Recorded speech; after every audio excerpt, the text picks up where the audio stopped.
We got a hydraulic jack that goes around. We got 30 inside, and then there's a hydraulic pump that lifts the jacks. Connect the brackets to the jacks, and it goes up one sheet. They put the sheet on, and they lift it again, and they put the second sheet on.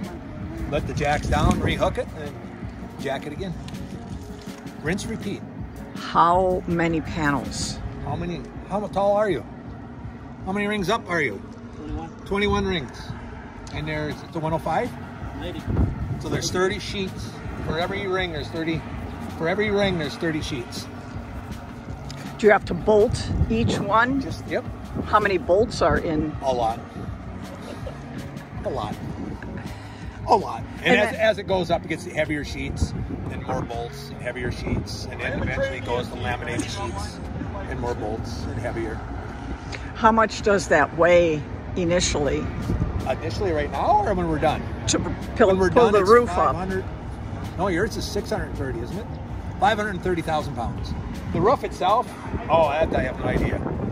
Probably 120, give or take 100. They all vary.